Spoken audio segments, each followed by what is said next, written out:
Bien aimé, la vision sur beauté na kombo na Masia Nzambe apambola bino sur balandi ya émission na kombo ya éprouver les esprits. Dans l'émission quand même la pasteur chaque camo ya église chrétienne dans le chemin du salut. Nzambe azamala mutu sous tongo malamu lelo le sous na bolingo ya Nzambe na katia mawana ye asepela kusala parmi bato bazana bongo. Baninga mususu na bote lo bazu ba problème akasa mususu basili ko kufa mais biso Nzambe abateli biso. Tika ke topé ça et merci. Pour comment que tout ce qui respire glorifie le nom de l'Éternel. Le quoi vous en avez pas bon et Seigneur tout comme ça éternel désormais topé ça et merci tous à la reconnaissance et par l'ensemble il y a moto qui comprend la composition masia éternel notre Dieu topé sur merci pour la nyoso lengo bateli papa maman bande kunyoso dans les choses que oyo Nzambe le kuma sans raison et pas na yo tongo ela moto tu ko zo le susu to chama na beaucoup na to bonzeli tongo oyo que nyos to ko sala ekamba na yo récite na yo pesa mela biso na makambo nyos na ba programme nyoso zali na yango bande ko mususu kala mingi bazuke na musala misala na biso ekende liboso bande ko bazana maladi babika Nzambe o bazana ba hôpital kuna Nzambe mawana yo kita pona ko songa bango o bazana ba prison bakuta na ngolo na yo éternel notre Dieu babi na prison zala Nzambe na biso pona mukolelo susu to tiamo na maboko na yo ezala mukolo malamu pona biso batongi miaka yo ezala mukolo malamu pona biso batopesa confiance pa na yo to sambeli boy na komboneso masia amen. Nzambe apambola yo to ke continue na thème na biso lelo et to ibiki la fois passée to bela kisma ba reconnaître kuyeba ko reconnaître ba point faible dominant na biso et lelo siko to continue pour expliquer ba Nzambe point faible moko munene o c'est que ba Nzambe ba reconnaître point faible oyo ezali ya munene makasi ezali pe na kombo ya lolendo l'orgueil reconnaître votre orgueil koyeba votre arrogance koyeba est-ce que na kat na yo lolendo ezalaka ou bien ezalaka te oyeba yango o combattre tout c'est pas Nzambe que ceux qui ont négligé pour reconnaître ba défaut na yo et ko saboter vie na lobby et ko négliger au moins que le plus tard on peut perdre ma kabelé. Alors il faut ça un effort pour reconnaître ba défaut na yo ba point faible le plus dominant na kat na yo. Alors Seigneur na biso to mitala na kat ba faiblesse na biso to mitanda na mesa to ba ki to s'examiner to yeba ce qui se fait dans la kat na ponjima to yeba est-ce qu'il y a sur nous appelle ba faiblesse quand nous marchons avec les autres des fois mon akabaninga musu bazaka gêner ou bien musu bazaka gêner envers baninga mususu mais Seigneur to yeba ce qui bisopé vous appelle na ba faute Seigneur faut yeba bisopé na ba défaut mutu mon côté en général azanga défaut biso nyonso zaka na ba défaut mais Seigneur muntu a reconnaître ba défaut na ye muntu oyo azo reconnaître ba défaut na ye abumbisa kango akombata kango pe alongaka c'est pourquoi Seigneur qui a biso nyonso tout l'été tout ça combat oyo ya pour reconnaître ba défaut na biso ya on a semi abi on a semi que votre orgueil l'olendo l'arrogance et le komoko Seigneur to yeba yango malam ceux qui sont ba orgueil ou bienalité parce que l'olendo ezali moko na défaut ya monene oyo ba tumingi bazana ngo me ba musu bazomi ba musu bazomi yebate ba musu bazana ngo penza ya makila penza amiye ba kaza mutolendo mais ba musu ba yeba kateke baza ba tolendo yango na kati ya explication de pesa o comprendre nani mutolendo nani aza mutolendo te. Alors vous connaîtrez la vérité et la vérité vous affranchira. Si le Fils vous affranchit, vous serez réellement libre.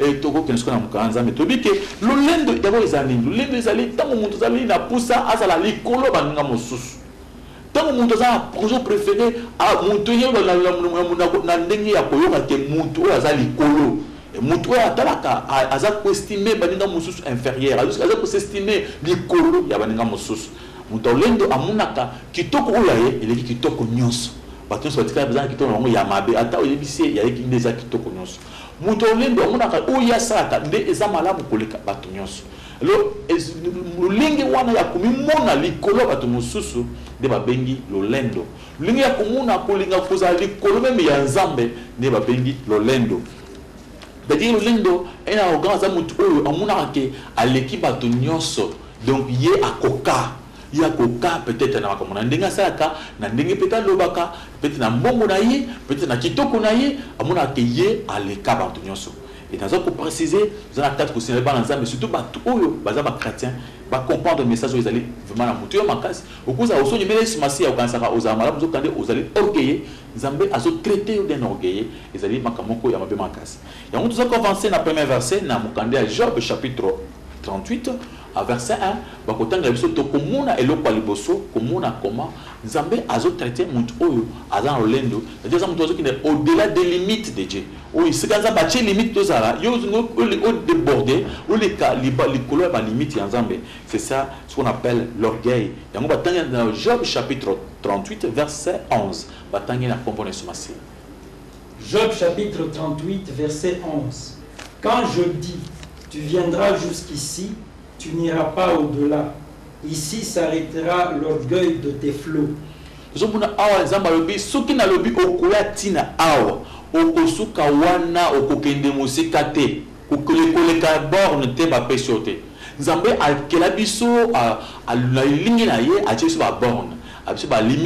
L'homme, tu vas t'imiter par ici.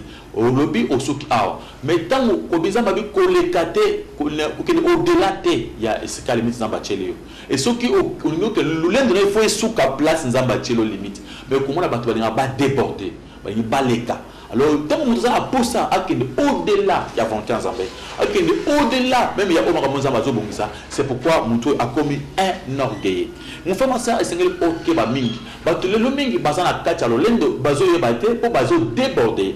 Comme on a depuis besoin que tout ça, selon les Écritures, tout qui n'était au-delà de ce qui est écrit. On a déjà, on a battu na kacha prédication au-delà. Alors, comprendre que mon tour azal orgueilleux, c'est quelqu'un qui veut aller au-delà même de la volonté de Dieu. Ou même na kacha prédication aye, ali admisama quand même on zamba lwa qui va misate. So ko utanga on a mukandia 1 Corinthiens chapitre 4. 1 Corinthiens chapitre 4 à partir verset 6 au komona nzambe azal ko tel service que nous ne pouvons pas aller au-delà des Écritures. Et le nous tourner, tout tambula na limite. Et tant que tu dis que les cas ko déborder limite et comme l'olendo. Et le orgueil, dans ta façon de prêcher, tu te crois dans la révélation à Sika, on va dire que au-delà, il y a prédication en Zambé, il y a volonté en Zambé. À ce moment-là, tu deviens un orgueilleux parce que Zambé, tout ça, à la limite, tout ce qu'on a place en Zambé, à ce qui tout débordé, même place en Zambé, c'est bon. 1 Corinthiens 4, verset 6, dans la combinaison. 1 Corinthiens chapitre 4 verset 6. C'est à cause de vous, frères, que j'ai fait de ces choses une application à ma personne et à celle d'Apollos, afin que vous appreniez à nos personnes à ne pas aller au-delà de ce qui est écrit. Et que nul de vous ne conçoive de l'orgueil en faveur de l'un contre l'autre. Au-delà de ce qui est écrit, en faveur de l'autre. Donc, moninga a comme on a cueilli aza orgueil à coca, yaza makamusu, dénon babalinga musuba ilelo na batea na ba révélation à sika. Balingi bataille c'est que bango ba déborda, bangonde bazali. J'ai vu un pasteur en train de prêcher, un prophète, soit disant un prophète qui se disait qui s'appelait prophète. À l'objet dans prédication à l'objet, nga ina terre quand un prophète. Bino ba pasteur besoin copier par moi zoté. Après que ça la matière. C'est un orgueil. Un orgueilleux parce qu'il croit que bateau pendant que son matin pour passer à la prédication, lui ne peut pas lire la Bible. Lui c'est un prophèt. Il a sur place à Moïse. On dirait la carte de la Bible, bâti qui sur place mon sous à comme la Bible. Alors lui il est prophète. Alors comme il est prophète, il n'a pas le temps de lire la Bible. Et le quoi il y a un prophète, mais c'est que bateau sous bayo kabatangaye. Sur bateau batangaye ce qu'on n'est pas ça baba comme. Alors banza c'est pour comprendre que ce n'est pas le cas. On n'est pas là pour que tout l'anda makambo mutu moko azoloba pour tout ayete. Alors tant vous a prophète, oui, vous a prophète toboité. Mais il peut que tant vous a prophète, c'est nous obmisa makambo seka. Il faut pas aller au-delà de ce qui est écrit. On est prophète abîmé, à ce matin il y a bamilum ya wc, bamilum ya cimetière, on est prophète déjà à ça débordé et selon la Bible, il a dépassé la limite borne on zamba biso que tout qui est au-delà, il y a makambo zamba pisoté. Alors tant que côté à makambo za biblique, au comme qui est au-delà, quand on commence à secret par révélation à sika où dans la Bible par rapport à verset à 1 Corinthiens 14, 1 Corinthiens 4, verset 6, c'est-à-dire que osa déjà orgueil. Parce que pendant que le lendo, pour que au ministre maté à Sekaya, Bilou Yawese, au ministre maté à Sekaya, Bilou Kostomolo Pakala, à ce moment-là, on verra que tout le monde a commis un orgueil. Alors que Dieu vous bénisse, bonjour Konchokolanda. Tout le monde a bien aimé Nakati Mukanda Baroma, verset chapitre 11, verset 20, Nzambe Azot Sengana Bato, Bato Mingi, le lendo, ils allaient pour aveugler, Bazo Kokate, Bazo Komba incrédule. Le lendo est comme ça, Bato Soba incrédule. Au bout de temps, on a le lendo, à comme des fois incrédule. Dans Mukanda, Romain chapitre 11, verset 20, Bato Tess, c'est qui Nzambe, yo Mutoza Kondimé Nzambe, Kosa le lendo te, Komitia le lendo te, pose que Bato Bazimi le lendo Baza qui est égaré. À partir de lendo Bato Bazo Komba incrédule. Et je crois que M. Pierre Azanango déjà, autant dans le Bango, Romains chapitre 11, verset 20, dans Bazo Tanango, on comprend que le lendo est le mot comme avec ma casse, et ça va nous soit comme incrédule, comme étranger, comme en Zambé, tika comme en Zambé, parce que Bazani na le lendo, bataille na comme en Romains chapitre 11, verset 20. Cela est vrai. Elles ont été retranchées pour cause d'incrédulité. Et toi, tu subsistes par la foi. Ne t'abandonne pas à l'orgueil, mais crains. Babi, ne t'abandonne pas à l'orgueil, mais crains. Banga, zana bobangi na kat na yo. En orgueil banga kate mona ka nyonso ezali pété. Babi, comme pour kana ko lendo ezo sala ke o mona même nzambe ko lazate. Bando ko mona baninga mususu baza reculer. Alors c'est pourquoi il s'est dit, ne vous abandonnez pas à l'orgueil. Il y a beaucoup de gens à partir de l'Inde, parce que le l'Inde est son akat na bango. L'Inde est ça que le monde a même battu sur le monde a ressemble à la bazar batute. Et tu vois ça c'est le l'Inde. L'Inde battu sur le marathon zambete et ça le l'Inde. Abi battu mi ba comme incrédule parce que bazar ba orgueilleux. Abi yo komicha le l'Inde te yo mutu sana kunyima komicha le l'Inde te il faut ça na bobangi pamba te au comme orgueilleux tant au comme orgueilleux incrédule. Et c'est un que Bananza va comprendre. Que l'orgueil, c'est une façon de s'estimer au-dessus de Yabato Moussousou. Comme on a une opinion élevée par rapport à Moussousou. Ou comme on a une opinion à côté de la visage des femmes qui te combattent. On va toujours comment découvrir point faible où ils ont dominé Bisso. Point faible le plus dominant où ils ont 4 Nabisso. Et c'est un Nabisso total à point faible Nabisso.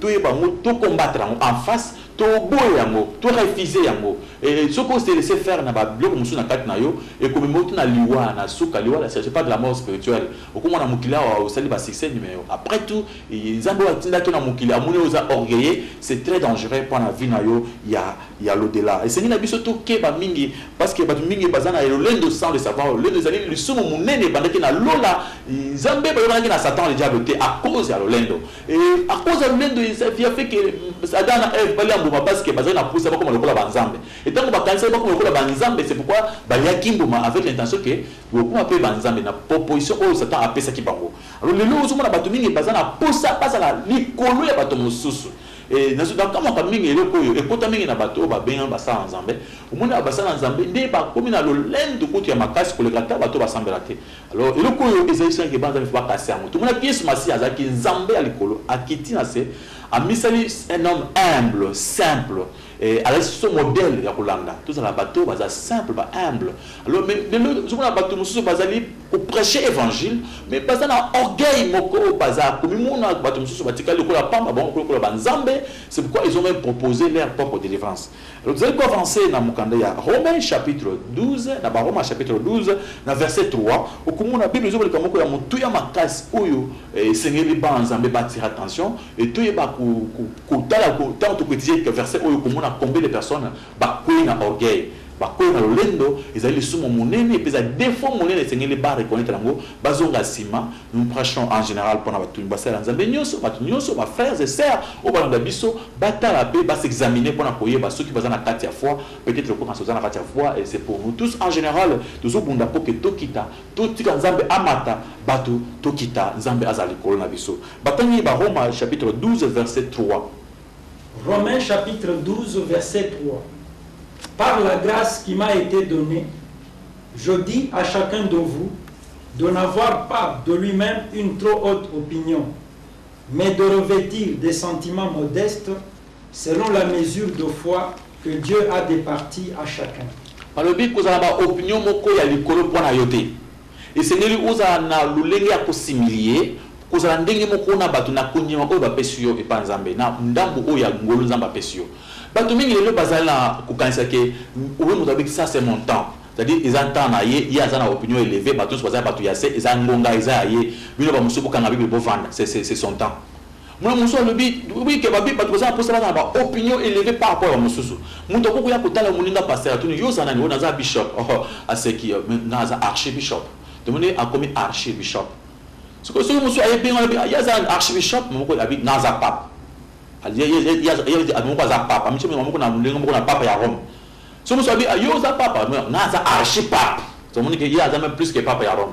Vous trouvez ça? C'est-à-dire lendo donc moto azokoma archipape wana na mokamaza mina pe a humilité ba moko archipape. Donc tu vois tout ça mon frère, tout ça le lendo ils aillent comme mabe makasi. Moto tu nous a évêque naza évêque général. Donc il y a un général à évêque. Donc zo mona ba revenir sur les alliés c'est pas opinion na eza élevé. Yo za naza prophète des nations. Donc yo za prophète simple, naza prophète des nations. Deuxième à partir à l'eau apôtre Paul bi qu'on a opinion élevée par rapport à baninga musuté. Comment la baninga musu na c'était qu'on s'estimait au-dessus baninga musuté. Mais c'est ce qui s'est fait aujourd'hui. Ça c'est mon temps. Donc na kati ya makambo nzambe c'est la Bible. Bible so ba ke baba iso na mobali moko. O ke biso so ba na nzambe ba chrétien so ba basi et pas na nzambe. Parce que Yesu m'a cédé mobali o ya bala biso. Bible so ba ke apôtre Paul bi na ba iso bine pas mobali moko. Mobali wana na zo banga ke Satan aya ko se dire bino pour la libala fiancé na bino. Alors, c'est moi l'homme. Alors, tu vois tout ça? C'est-à-dire l'orgueil. L'orgueil, ils allaient comme abbé. Donc, on va dire, c'est moi l'homme. C'est l'homme, c'est moi. Alors, yo, ce que vous avez mobile, n'a pas compris, c'est comme mobile. C'est-à-dire, qui m'a touché? C'est l'orgueil. Batouchaka Jésus-Christ. Yo, t'as batouché aussi à l'orgueil côté. Tout ça, ils allaient makambu. Est-ce que Batouba mec va me coûter la koyeba? Est-ce que le lendo est à la 4 nayo ou bien est à la 4 nayoté? Je suis le second après Jésus-Christ. Le second après Jésus. C'est-à-dire ce qui est dans lola. Dans lola kuna Jésus-Christ a quitté Bokonzi. Donc après Jésus-Christ, il y a le second. Après le second, maintenant les 4 êtres vivants. Maintenant après les 4 êtres vivants, maintenant les 24 veillards. Donc il y a déjà le second après Jésus-Christ. Azaralja dans lola avant na quitté kuna ko sakiti kuna yi. Au moins ils allaient l'engue à l'olendo moko ya kosakanate pourtant que prophète de Kola Élie prophète de Kola Jean-Baptiste alobi nazana makokité ya fondata singa ya sapat na ye ami kiti si bongo mais yo lobi toi tu es le second après Jésus. Tu vois ils allaient orgueil tomi kitis tokita nzamba lungi tokita po atombola biso mon frère ma sœur ils allaient le commander makasi pas te béni l'olendo et pesi bato ba combo biso doit combo pour mon tabi ça c'est mon temps pour la délivrance c'est moi. Alors, donc c'est lui. Et le fait façon de parler, ça prouve que le lend des anakat nabiso. Dieu n'aime pas des orgueillés. Si tu verras dans la Bible, dans Corinthiens, chapitre 2, verset 12, 7, chapitre 12, 2 Corinthiens, chapitre 12, verset 7, apôtre Paul, Nzambe a pensé qu'il est malade dans nous autres. Apôtre Lobi n'a pas tchaki ngai une écharde dans nzoto pour que nazala orgueillité pour la excellence ya évangile. Apôtre Azaki kosala musala avec l'excellence, avec des miracles, comme nous allons kosala ma kitoko. Alors Dieu avait voulu que apôtre azala orgueillité a permettre qu'un ange de Satan a passé maladie dans nzoto, une écharde que une maladie que apôtre a toujours caché, il n'a jamais dit le nom de cette maladie. Il a toujours caché ses noms parce qu'il savait que Ezaki comme beaucoup ya soni. Donc le coup la bomba combo tu éviter cause ceux qui Ezaki lèpre, ceux qui Ezaki maladie nini. Yo toka maladie sur muto cause na ngwana ko tchaka et pas apôtre Paul. Et Paul il était simple, Nzambe a parlé pour ça que Paul assimilé à cause ya et nani ya maladie na bana ko pesa. Tout ça pourquoi Dieu n'aime pas que ba serviteur na yeba ba orgueillé. Cause na lolendo eza eloko moko ya mabe makasi. Et donc quand vous croyez que les autres les autres sont des petits cadeaux, c'est les autres sont des bazar nous avons opinion élevée par rapport à aux alikamutu mais qui dit ça Nzambe atombola yo.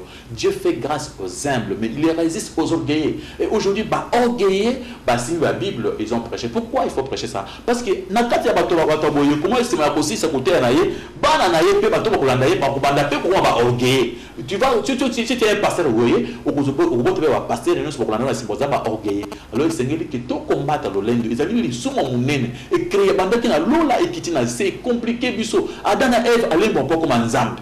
Alors, et l'autre, nous savons comment les colons en Zambé, ils allaient m'appeller ma casse. Et mon appartient à tant que nous avons comment les colons battent mon sous, c'est qui prouve que on a comment les colons en Zambé. Alors, orgueil, ils allaient comment m'appeller ma casse, et ils ont payé ça, orgueil, qui t'a caté, il y a aussi milliardaires.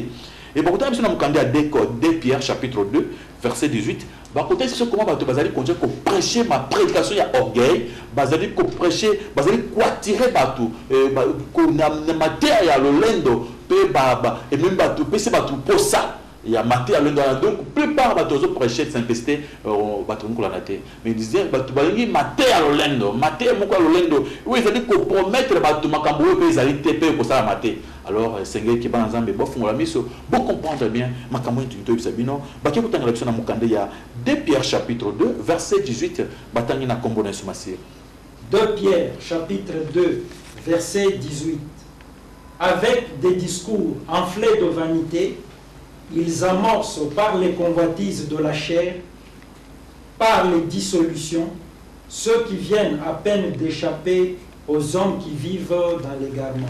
Bazoto ce que bato mosusu bazana ba discours moko ya tinate ya nzambete mais bazali kolimbisa bato a partir matin na bango ya lolendo ils en a voluminé la lolendo enflé d'orgueil donc enflé de vanité matin et tout dans la vanité on promet seulement makambo ya bilo comme mukili tout ça makambo na nzambe na kati ezalité et c'est de pareilles personnes c'est quoi être des vrais serviteurs de Dieu et bato bazo comme malobana bango et je sais pele sabato bato bazo landa et après tout bazo elo comme côté bazali commencer bazali ko attirer ba mitema oya pété na matière lolendo alors nzambe alingi surtout prêcher la vérité. Le Banzambe, ata ils ma casse, mais il faut prêcher la vérité. Parce que vérité est égale vérité. Jamais qu'on changer de vérité. Bien, maintenant nous allons vous montrer l'attitude de Dieu. L'attitude de Dieu par rapport aux orgueillés. Nzambe a zolobanini pour avoir orgueillé. Na mukanda ya Ésaïe chapitre 57, verset 15. Parce que Nzambe a pas élevé. Maintenant Nzambe a élevé. Qu'est-ce qu'il veut de ses serviteurs? Il y a des hommes de Dieu qui croient que Nzambe a élevé Ngana Sarani. Bon, Nzambe moko tomboli Ngana Miboma. Oui. Nzambe na ndinga tombolio azana pe na ndenge atia pour que muto atombwami akoko vivre. C'est pourquoi bakotangela biso na mukanda Ésaïe 57 partir verset 15 vous verrez comment Nzambe alingi nini pour na bation sur ça là ou Nzambe pèse élévation Nzambe alingi pas ça simple. Alors bakotangela biso na mukanda Ésaïe 57 verset 15. Ésaïe 57 verset 15. Car ainsi parle le Très-Haut, dont la demeure est éternelle et dont le nom est saint. J'habite dans les lieux élevés et dans la sainteté, mais je suis avec l'homme contrit et humilié, afin de ranimer les esprits humiliés, afin de ranimer les cœurs contris. Balobi nzamba lobi nazali nzambe mosantu nazali kolo na bisika bileki likosali nazali sel oyo aza élevé et alobi mais na likolo nazala wana na bosantu nazala nango wana nazalaka pembeni ya bato oyo baza komikitisa motema oyo emikitisa nde nalingaka nazali mpona kodéfendre bato bamikitisaka nazali mpona kotombola bato bamikitisaka babi Dieu résiste aux orgueilleux il fait grâce aux humbles nzambe alobi na likolo azali esika bileki likolo mingi il vit là il aza na poussa koélever bato oyo baza na mitema ekita bato oyo bamikitisaka Dieu aime les humbles nzambe alingi ezala humble nzambe atombola yo l'homme de Dieu mikitisa maman papa frères et sœurs mikitisa nzambe atombola yo komonaka ya des sœurs atalaka kitoko na eleki ba sœurs nyonso ya Congo soko tabi ngai na leki ba ona kitoko soko monaka moninga boyo monaka ekolo na bino ndeza ekolo ya kitoko leka bikolo nyonso oza orgueilleux un orgueilleux monaka monoko mboka na bango eleki minoko nyonso ya mboka nyonso ya nyonso ya banyama ya bato kaka oyo ya lobaka. Tu vois tout ça, ils ont le lendo. Il faut aussi examiner. Au cas où ça rendait dans mon abattu mosusu. Mais bateau, et c'est que tout ça là que bailo kwana. Au komuna kaka kitoko kaka ya yomoko. Ya yo ndio kitoko makasi. Ya bongo ata muninga za kitoko ni yo ko qualifier mona ndenge ya mabemba la moko muninga ngo asili na zoto. Alors tout ça ça prouve que on a aux en le lendo na kati ya maloba na yo. Nzambe alingi likolo bisika aza bisika bileki likolo alingi to sala bato komikitisa abi il coopère avec bato bazana mitema mikitisa so kena mukanda Matthieu chapitre 8 chapitre 18 verset 4 bible za bazo banini bato bazana pousa na bato bakozala lokola bana mike bato ba kozala bana mike nde ba kozala le plus grand babi oya kozala lokola mwana moke akozala le plus grand dans le royaume des cieux. Alors mwana moke asa moto amiki etisaka ala na makambo te. Alors tango oza lokola mwana moke nzamba lobi okoma le plus grand, mais tango yo oza na kati na makambo na nzambe nga oza likolo lolendo te sa na kati ba église mosusu komona kiti ya papa pasteur moto asimaka ngote batie kiti na place moko spécial, donc ça wana za petit Dieu. Donc on va musu batie boso cher kiti na ye ya mwasi na ye na ya bana na ye wana penza o senti ke o bazana na kati ya royaume na bango en plein ye moko ya za roi place wana. Alors ils ont royaume na ye déjà au continent kati monika mo tala kiti o soko simi kiti wana problème kiti ya mokonzo ke no simba papa musala nzambe yo ozali na posa ozala roi. Nous sommes là, l'olendo na kati na biso abi nzambe alobi na Matthieu 23 verset 12 alobi Dieu résiste aux orgueilleux mais il fait grâce aux humbles. Nzambe atombola kabi atombola bato yo ba mikitisaka akitisaka bato ba mitombola mitala malam mikitisa nzambe atombola yo tika komimatisa parce que l'olendo ezali défaut moko munene esengeli to ça la keba parce que ba nzambe bele bazo yeba te le ko bazo continuer ko vivre na vie à l'olendo bazo yeba te baza distraire nzamba le bizalo ko la mwana moke nzamba tombola yo mikitisa nzamba ko pesa yo victoire akopesa yo succès pamba te okumima tsa yo moko nzamba ko yako kweso le ko liboke bona c'est très grave na kati ya Ésaïe chapitre 52 Ésaïe chapitre 2 yo kotanga de verset 11 à partir de verset 11 à 18 mais na sengi nanu lecteur à partir de verset 11 attends verset 11 12 attends 11 12 vraiment yo tanga nyonso na Ésaïe 50 chapitre 2 au tanga nyonso okumona comment nzambe azali ko résister ba orgueil abimi sikitisa musa na nzambe zala langage à bien kumona ngai na leki bango ngaza musa nzambe ko bango te ngaza na mbongo o ba petona ngaleki bango wala ba bola biso nzaba to likolo papa oya se bazawata likolo no vanda ka likolo ya lola ou bien ozana sanza yo zaka na sana mukila. Alors tout ça c'est une façon ya lolendo et ça la katia mutu omuna ka batu sona bilongi mabe omuna bango bazana mbongo te omuna bango bikolo mabe to nyoso kala ya yo wana ndeza kitoko ça prouve que tu es un orgueilleux. Alors c'est pas moi qui le dis, c'est la Bible. Alors tu as avancé dans mon candidat à Ésaïe chapitre 2 verset 11, dans le verset 11 12, mais le mot kotanga tu as verset 18 et dans le verset 11 à 12. Bataille na comprendre ce matin. Ésaïe chapitre 2 verset 11 et 12. L'homme au regard hautain sera abaissé et l'orgueilleux sera humilié. L'Éternel seul sera élevé ce jour-là. Car il y a un jour pour l'Éternel des armées contre tout homme orgueilleux et hautain, contre quiconque s'élève afin qu'il soit abaissé. Ok, mais nzamba lobi yo moko soko tanga oto ma juste ko kama kambo ya kitoko penza pana ba orgueil on nzamba zo réserver bango wana mutanga na biso azana mukanda Habakuk déjà chapitre 2 verset 5 biso za ko expliquer oyo nzamba lobi nzambe atelemelaka bat oyo bazana regard aux amiso utaka bato miso lolendo tala so talibo kitise lolendo utaka tayi mutne longi azuli sa tali makola moni c'est le papa ile côté. Donc moni so tali so kwasa ta moninga boye yo zaka so kwasa moninga mabongo tala mutu asa mutu kana bati sikola o kapamba le côté mona passer muso alika na télévision so babino ngale kibino tala passer so bazana ngaza na mitu ya sika pafunguna c'est pro na koti yo tamala biloko ya occasion d'Europe moni biloko ba fabriquer na Kisasa mais tout ça c'est quoi? C'est l'orgueil. Donc quand vous avez orgueilleux okomona ke nyos ozango yo mipesi nzokande eloko ozana nzambe mutu apesi yo le suki nzambe apesi yo pourquoi ça lolendo. Alors mikitisa babi mutu ozana regard ya lolendo nzambe a telemelaka pe a combataka pe a koisaka ye ce que nzambe alumini a combattre le loté abi il a un jour mukolo ezali oya ko tebra prendre le campo na yo abi il a un jour pour na batolendo nzambe ko tema ndingu za ko sa nyoso ti mukolo boko nzambe telemelo kamwe au bouger blocage donc c'est au fait au kitipe au singi bato kolimbisa ngai parce que ceux qui osent le nzamba ko sa ka ke okita pour ba ke azale sel ou azali kolo. Donc makambo nyonso sala ya mataba succès nyonso zana ngomena ndinga lolendo eza inti nazo ke noki pona kata parce que cette prédication est continuer mais parce qu'il y a un problème il y a d'abord il y a quelques questionnaires où il faut batona biso yango na pesa na verset moko et ya Habakuk chapitre 2 verset 5 mais c'est pas attendre biso yango avance la fois passée tout continuer il y a beaucoup de versets oyo ezo taille sama pona makambo etali nani makambo ya lolendo pour te découvrir des fois wana tout bango tous examiner ce que tu as dans ta vie wana ya lolendo et Habakuk chapitre 2 verset 5 batanga on a commandé ce Massia. Habakkuk chapitre 2 verset 5. Pareil à celui qui est ivre et arrogant, l'orgueilleux ne demeure pas tranquille. Il élargit sa bouche comme le séjour des morts. Il est insatiable comme la mort. Il attire à lui toutes les nations. Il assemble auprès de lui tous les peuples.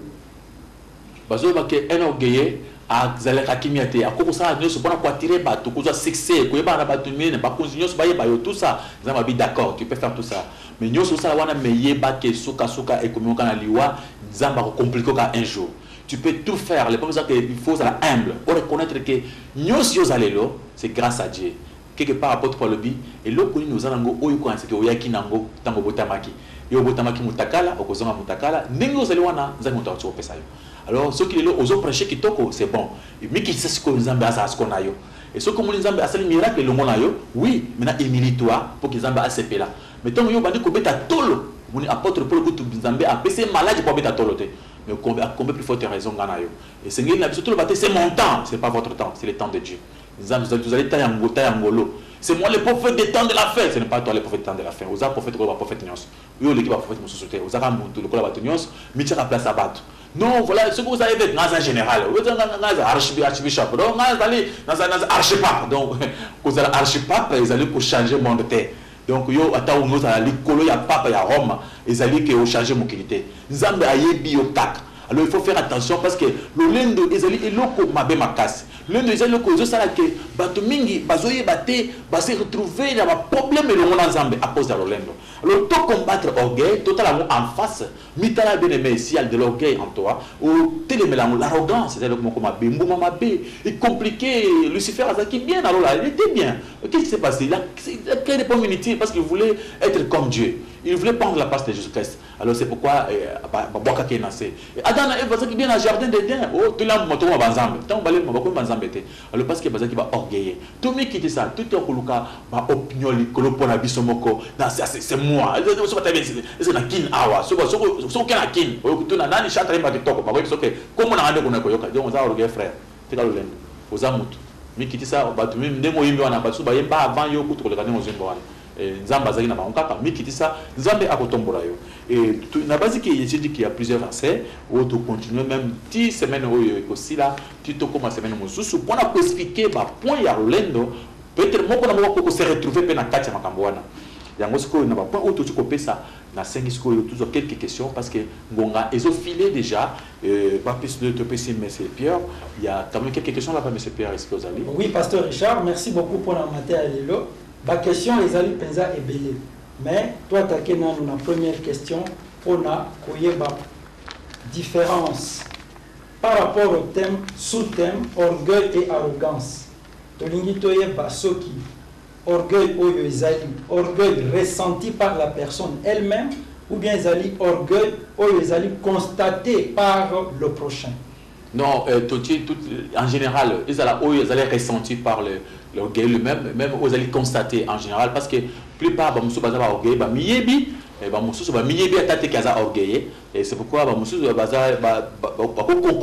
partir de l'éducation dans la vie, ça peut comprendre que non, sa façon de parler, sa façon d'agir, sa façon de se voir, les autres, c'est qu'ils sont orgueilleux, arrogants, et en général, vous allez collaborer avec bango. Mais moi, réplique que Zali Pasteur Richard, ceux qui n'ont pas orgueilleux, n'ont pas la prédication, n'a s'humilier, n'a mis qui ça. Mais s'il s'agit si que Moutoumoussou a constaté orgueil, il y a un verset qui interdit de juger. Quelle est votre opinion par rapport à ça? Oui, vraiment que Dieu vous bénisse. De mon côté, il y a beaucoup de gens, il y a Matthieu chapitre 7, à partir de verset 8, mais si je suis verset 15, gardez-vous des faux prophètes, faux prophètes. C'est-à-dire, tant que ne juge point, c'est-à-dire que on n'a pas fait cela. Nous, on est en train de prêcher l'évangile, et ceux qui ont senti qu'ils sont orgueillés, à ce moment-là, ils peuvent s'humilier, ceux qui sont simples.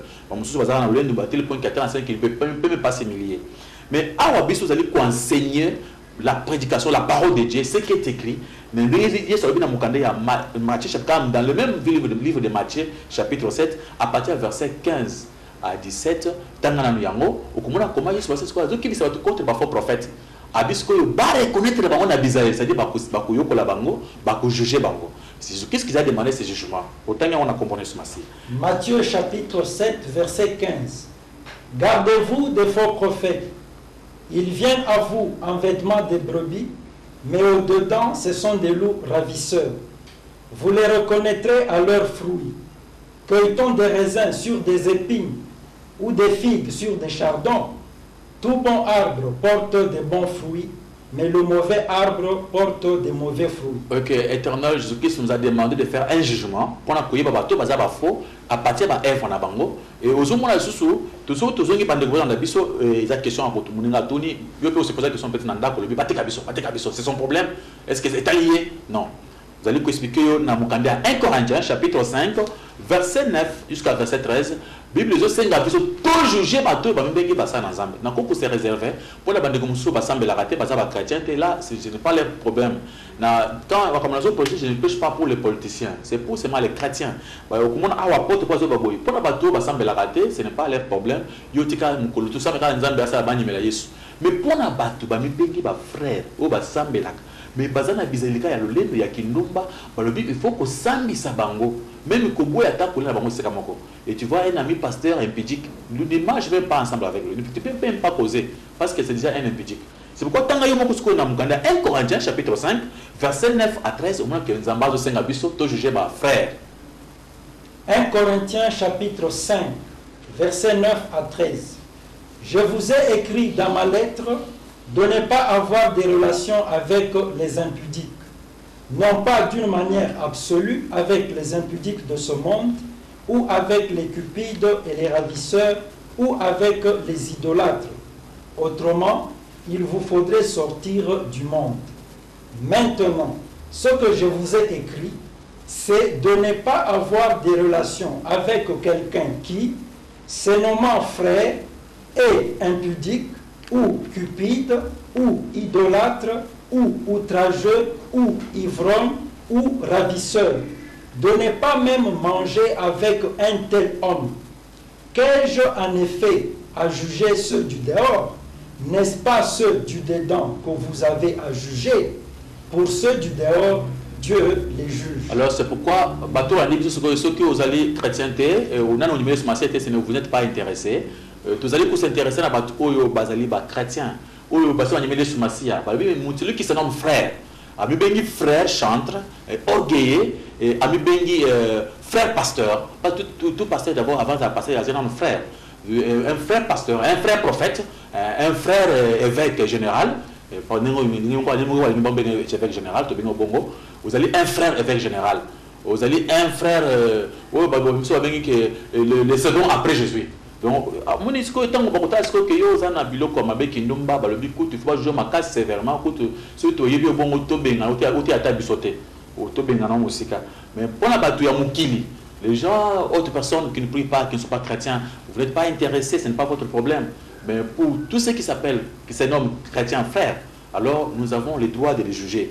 Et pour bien comprendre encore au coup qui na mukanda ya Apocalypse, tu verras comment Jésus-Christ est en train de féliciter les gens qui jugent les faux, qui jugent les autres, qui jugent le pasteur, qui jugent les prophètes. Alors, nous avons tout jugé. Dans Apocalypse chapitre 2, verset 1 jusqu'à verset 2, c'est que Jésus-Christ est en train de nous montrer pour une église à Éphèse. Ils ont félicité l'église à Éphèse parce que juger le pasteur, il y a le lendo, faux, boakipe, bingani bango. Vous verrez maintenant, au bout de temps, on a compris ce matin. Apocalypse chapitre 2, verset 1 à 2. Écrit à l'ange de l'église d'Éphèse. Voici ce que dit celui qui tient les 7 étoiles dans sa main droite, celui qui marche au milieu des 7 chandeliers d'or. Je connais tes œuvres, ton travail et ta persévérance. Je sais que tu ne peux supporter les méchants, que tu as éprouvé ceux qui se disent apôtres et qui ne le sont pas, et que tu les as trouvés menteurs.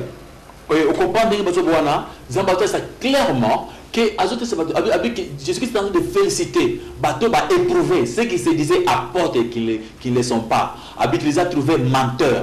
Alors tant que aux apôtres, aux pasteurs, comment se met aux alliés des nations, tout ça. Mais après on voit l'implicité dans la carte nayo. Faut pas s'amuser ma carte, faut pas refouler baboya.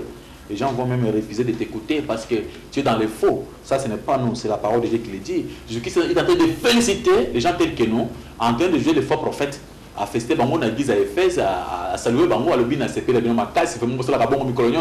et quand toi tu es en train de négliger ton pasteur impidique,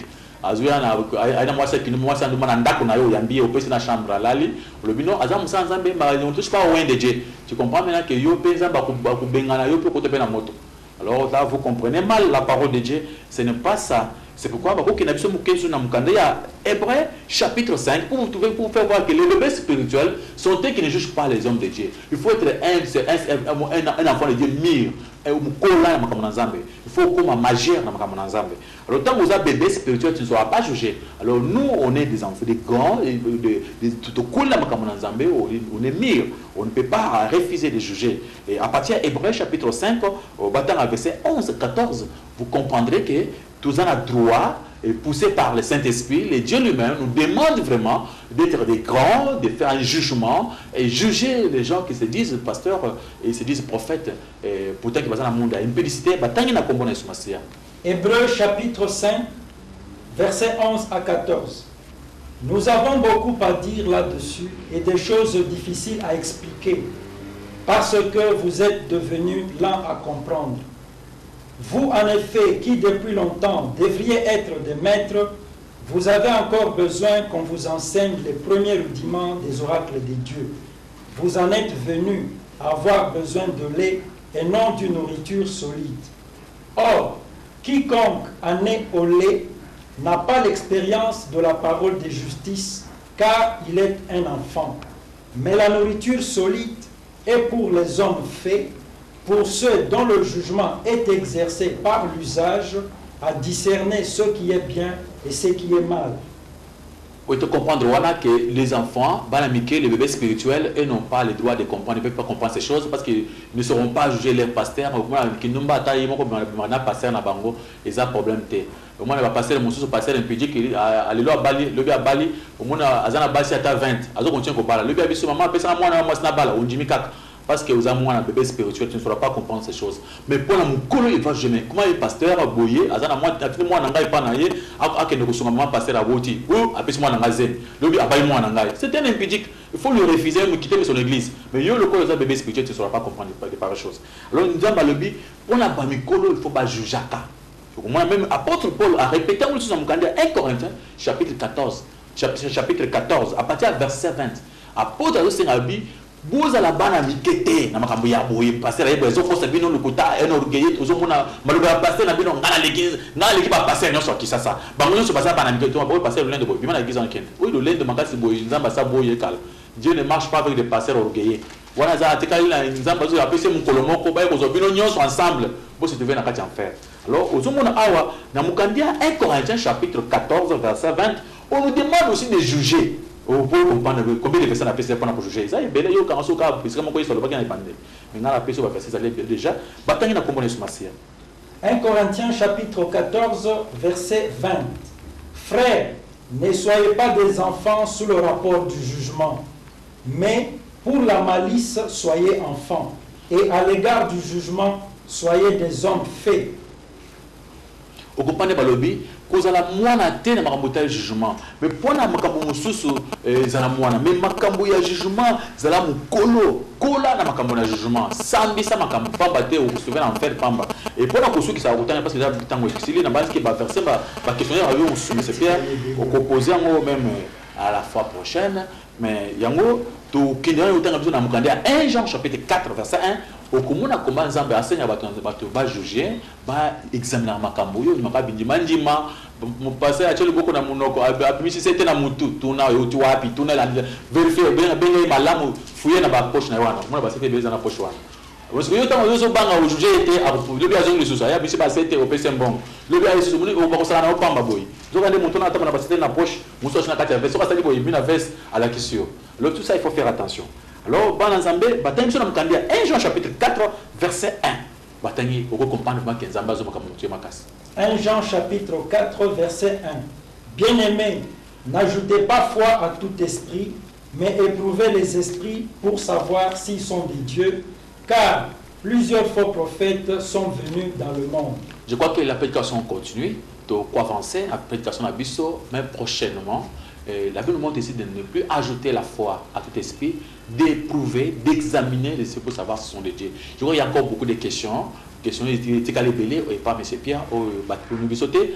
À la fois prochaine, questionner ce cobima. Et tout côté, c'est bien questionner mais parce que la prédication, ils ont continué caca. Éprouver les esprits, examiner les esprits pour savoir s'ils sont de Dieu. Qu'on ne vous mente pas que il ne faut pas que tu as là-bas un de Dieu, on a besoin d'aller de Satan, il y a un de Dieu. Alors il faut faire attention. Alors, reconnaître votre point faible dominant. Le plus dominant, le tout le temps le lendo ils ont comme avec ma casse où il a là il compliqué Satan dans Zambé et il a assez compliqué Adam et Ève dans Zambé et aujourd'hui il y a des gens basant dans le lendo dans kati ya makila bazoye baté beaucoup ba ondengini na façon le baka on a kabikolo mususu ya mokilo ils a bikolo ya salité ya banyama ya malamu ya banzambe ya yo. Cette façon de parler ça prouve que vous avez orgueillé, il y a déjà des problèmes avec les tout puissants, les dieux créateurs. Et tant que yo l'équipe attention na kitoko yo ndekoki taille oyo zakanango et l'équipe taille non sur monde oyo se batem sur ya mabe ya mulai ya mabe ya mukosi ya mabe ka oyo zo wana ndekoki ça prouve que vous avez orgueillé so mona ka ba passer mususu ba yebe le côté yo nde za passer ya suka au moment où yo ndeko délivrer ça prouve que vous avez orgueillé parce que yo moni ba passer so baza ba to pamba yo nde muto yebi et puis loko yo la kisi que vous allez orgueillé au comment au tali boye au mi vous avez opinion moko élevé par rapport à yo moko pa autant baninga mususu na ba kadogo ba faux passer ba passer la C T mona yo ko sa wana penza ba ko sa mpena bato mususu tant on c'est montant c'est-à-dire bato so ba kana bible ça tana bangote c'est ko que c'est qui m'a touché c'est-à-dire yo comme Yesu ba touché il faut faire attention tika bato ba simba Yesu ba simba yote vous connaîtrez la vérité vous affranchira et landaka mi connaît na Desas TV chaque matin dans Desas TV na internet côté na Google comme passer chaque camus au comment na ba prédication wana aux bande ko na poto on va prendre na moni et belé passer qui est fort côté na bande ko na ba poto on a biso déjà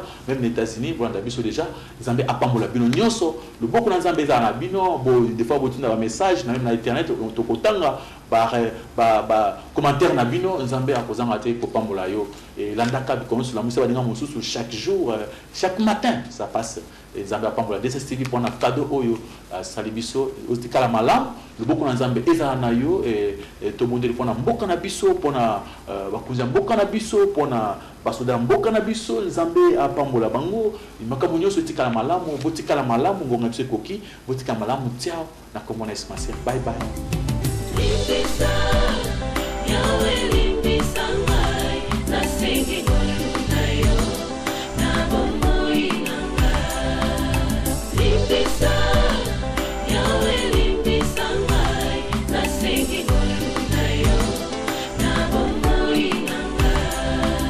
Malamu nalingi na salanga na kukakati